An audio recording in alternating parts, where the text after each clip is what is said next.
It started with a prank, but ended in blood. A quiet town, a dark past, and a spring festival where clowns don't just entertain, they hunt. What happens when the people you trust turn into killers behind painted smiles? This isn't just another horror story. It's a chilling nightmare that begins in the cornfields and ends in a fight for survival. Watch till the end because the last clown isn't always the scariest. The story begins in 1991 at a corn factory, surrounded by vast cornfields. Inside the factory, a group of kids are having a party. One girl finds a jack-in-the-box. As she turns the crank, a clown suddenly pops out, startling her. Scared, she throws it away into the cornfield and walks off.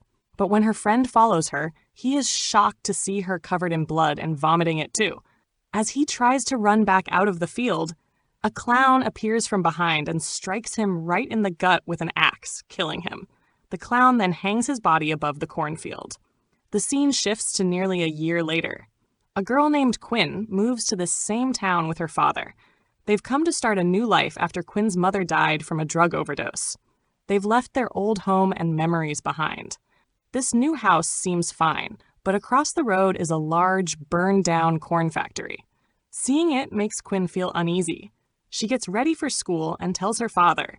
Just then, a boy named Ron, her new neighbor, comes over to introduce himself and says to let him know if they ever need anything. Quinn's father asks Ron to guide her to school. On the way, Ron mentions that the corn factory caught fire last month, which caused a lot of damage. The whole town relied on corn to make a living. As they walk, a speeding car zooms past. Ron warns her about Cole and his gang, troublemakers of the town, and tells her to stay away from them. In class, Quinn discovers that Cole is in her class. That day, Cole and his friends prank the teacher by pasting funny posters on everyone's assignments. The teacher, angry, punishes the entire class, including Quinn, on her very first day. After class, Quinn confronts them about why they humiliated the teacher. Cole explains that the teacher constantly picks on students, so they decided to get back at him. Then, Quinn asks when the town's spring celebration will happen. She's heard a lot about it. Cole proudly says his father, the town's mayor, started it. It's happening soon, and people dress up as clowns and enjoy corn-based foods. Later, Cole's friend shows Quinn a fake horror video they made for YouTube during the last spring day. In the video, a clown chases and kills one of their friends. That video got them 65,000 subscribers. They now make horror prank videos every spring day, and they go viral. Quinn later shows these videos to her dad while they're at a cafe. She also notices how adults in the town seem to dislike young people. For instance, the hotel owner speaks nicely to her dad, but is cold toward her. Soon, the sheriff joins them and warns Quinn's dad to keep her away from Cole and his gang, saying they're bad news. That evening, Quinn lies to her dad, saying she's going to a party with Ron, but actually goes with Cole and his group to the corn factory. She tells them the sheriff suspects they're responsible for what happened to the factory. Cole denies it, saying they just hang out there sometimes, which is why people talk. One boy from the group goes to use the bathroom. When he returns, he appears severely injured, bleeding badly from a gunshot wound. Quinn panics, but just before she can escape, another boy comes toward her as if to attack. She's terrified, but then they all start laughing and reveal it was just a prank, and they were recording the whole thing for a video. Cole apologizes, saying they went too far. Quinn, trying to ease the tension, says it's okay. They continue talking, and she shares about her mother's death. Cole relates, saying his sister also died from a drug overdose. Back home, her dad is furious when she returns with Cole, especially since he had told her to stay away from him. He's also angry about the school incident she hid from him, which he found out about through a call from the principal. After being scolded harshly, Quinn runs upstairs in tears. Later, she receives the prank video on her phone. But as she watches closely, she notices something disturbing. A real clown appears behind the boy who is pretending to be one. She tells Cole's friend, who is confused. At that moment, someone rings the doorbell. When they check, no one is there, but a gift box is left behind. As they open it, a real clown suddenly jumps out. Before the boy can react, the clown stabs him through the neck from below, killing him instantly. The next morning, Cole gets scolded by his mayor father for causing trouble at school. Cole argues that the teacher wasn't innocent either, but the mayor explains that the teacher's brother died in the corn factory fire, which explains his behavior. Still, he blames Cole and his group. Angry, Cole storms out. It's now spring day, and the town is buzzing with celebration. Everyone is dressed up, and Quinn is excited.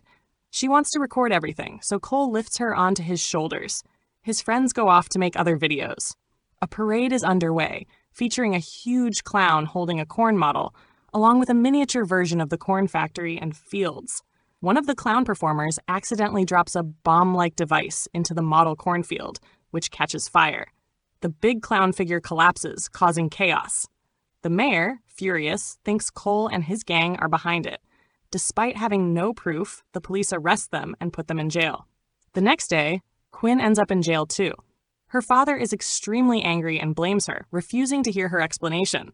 He had even bought her a car, but now decides not to give it to her for a while. Meanwhile, another one of Cole's friends is shown working out at home. Suddenly, a clown sneaks up behind him and places a blade under his workout bench. When he tries to rest the weights, the clown holds his arms back and the blade slices through his body, killing him. Later that night, Quinn receives a message from Cole. He's come to pick her up. She's scared of her dad, but agrees to go with Cole, who promises to return her by morning. On the way, they run into Ron, who's out hunting. Cole invites him to the party, and Ron says he'll join after dinner. At the party, Quinn is having a good time. Most of the kids are there, but a couple of Cole's friends are missing. They feel their absence, but assume they're busy. No one bothers to check on them. Then suddenly, a wounded and bloody girl stumbles out of the cornfield and collapses, dead. Moments later, the severed head of their friend is tossed from the field. At first, everyone thinks it's just another prank. But when Quinn checks, she realizes the girl is truly dead. The girl holding the severed head drops it in shock. Panic breaks out. Then a clown appears from the field, holding a bow and arrow. He shoots a girl in the head, killing her instantly. Chaos erupts as everyone starts running. All the kids had locked themselves inside to keep the clown from getting to them. Outside, only Queen and the clown were left. Just then, they got lucky. Ron arrived, holding his shotgun. Without wasting a second, Ron shot the clown and killed him. They finally felt relieved for a moment, but the danger wasn't over yet. As soon as one clown died, 8 to 10 more started emerging from the field. Everyone panicked. Ron acted quickly and shot one of the clowns in the arm, blowing it off, and everyone ran to a storeroom, locking themselves inside. Meanwhile, Queen's dad entered her room. That morning, he had scolded her harshly, and now he was feeling guilty.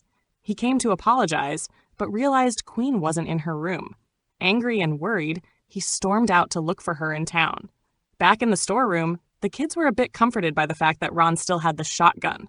But then Ron gave them bad news. Only 3 bullets were left. The fear in the room rose sharply. Suddenly, 2 clowns found and opened the storeroom. Before they could attack, Ron shot and killed them both. Cole got angry, saying they could have handled those 2 without wasting bullets. During their argument, everyone learned that Ron and Cole were once best friends, but had become enemies for unknown reasons. Still, they focused back on survival and searched for a way out. They found 2 gas cylinders in the storeroom. Meanwhile, Queen's dad passed by his clinic and saw the door open and the lights on. When he entered, a clown appeared and forced him to treat another clown who had a severely injured arm. It was clearly a police case. The clown accused the doctor's children of doing this and threatened to kill his partner if he didn't help. The doctor was forced to stay. Back at the storeroom, the kids found an escape tunnel. Ron made a plan. Cole would take all the girls out through the tunnel while he stayed behind. Ron opened the gas cylinder, threw a lighter to cause an explosion, and then jumped into the tunnel himself. The clowns chasing them were badly injured in the blast. The kids, breathing heavily, decided to head home. But bad luck struck again. The sheriff showed up, saw the shotgun in Ron's hand, and arrested him. Despite the kids trying to explain that they were being hunted by killer clowns, the sheriff refused to believe them and took the boys away. The girls, still needing a car to escape, realized the only one available was at the party house. They decided to sneak through the cornfield to reach it. But unfortunately, More clowns were hiding in the field. The girls crouched down quietly to avoid being seen. Just as one of them was about to scream, the others covered her mouth. Suddenly, a clown crept up behind them and covered one girl's mouth. Terrified, Queen reacted quickly and hit the clown hard in the face. They ran for their lives. But while escaping, one of their friends got caught and was killed brutally, her blood splashing on another girl's face. Screaming, they fled the field and found an open house to hide in. Inside, they found a phone, but it wasn't working. The house gave them chills. It had lots of pictures of clowns and newspaper clippings of clown-related murders. Then they noticed pictures of their own group on the wall. This time, the clowns had targeted all of them. They also found a clown box. When opened, a clown popped out, and another clown entered and stabbed Queen's friend in the stomach. Before the clown could attack Queen, she smartly pulled the knife out of her friend's stomach and stabbed it back into the clown, killing him. At the hospital, Queen's dad was treating the injured clown. He intentionally gave him something painful, then tricked the other clown into helping. As he leaned in, Queen's dad grabbed scissors and stabbed him in the neck. Before dying, the clown said that Queen was doing the same thing to their group in the cornfield. Realizing Queen was in serious danger, her dad rushed out and found a car. Queen, trying to escape, was soon surrounded by clowns. They captured her and locked her inside a storeroom. One clown removed his mask. It was the sheriff. One by one, the other clowns revealed their faces. They were respected townspeople, cafe owners, mall owners. Queen asked why they were killing their own townsfolk when they were supposed to protect them. Then the leader appeared. It was the mayor. Queen recognized him. The mayor said this was part of their spring day tradition. He blamed the kids for causing trouble and said they decided to eliminate those who disturbed their peace. This time, Cole's group was the biggest troublemaker. Queen was horrified to see Cole hanging by a noose. His feet rested on a small platform, keeping him alive. She asked the mayor how he could do that to his own son. The mayor replied bitterly. It was Cole's fault his daughter died of drug addiction. He knew what was happening, but didn't tell him. The mayor also admitted he had burned the coin factory last month for insurance money and blamed the kids. Cole was in shock. He told his father that it was the adults who were the real criminals and deserved to die. The mayor laughed and ordered the others to kill everyone. Just as he was about to shoot Queen, a car stormed in and ran over two clowns. Queen's dad was behind the wheel, returning to fight. A battle broke out between Queen's dad and the clowns. Queen broke free and joined the fight. As the sheriff was about to kill her dad, Queen shocked him with a taser gun, then ran away. The sheriff followed her into a room full of clown costumes. He spotted Queen's shoes under one clown outfit and attacked, but it was a trap. Queen had dressed another clown in her shoes. As he turned around, Queen was standing behind him. She shoved the taser gun into his mouth, electrocuting him to death. Outside, Ron appeared from the sheriff's car and used his shotgun to shoot the rope holding Cole, saving him. They had defeated all the clowns. Queen hugged her dad tightly. They found a car outside, got in, and decided to leave. Queen took the wheel, but then remembered. She didn't know how to drive. Her dad calmly taught her as they prepared to go. Just before they left, the last clown appeared. It was the mayor, holding a chain. As he tried to strike, Queen hit the accelerator, running him over and killing him. They were safe and finally headed back to town. In the post-credit scene, a year had passed. Queen's dad was about to become the new mayor. Queen was preparing to leave for her studies in another city. Ron and Cole came to say goodbye and gave her a taser gun for protection. She drove away on her own, and on the road, she found a clown box in the car. Without a second thought, she threw it out the window, and the movie ended.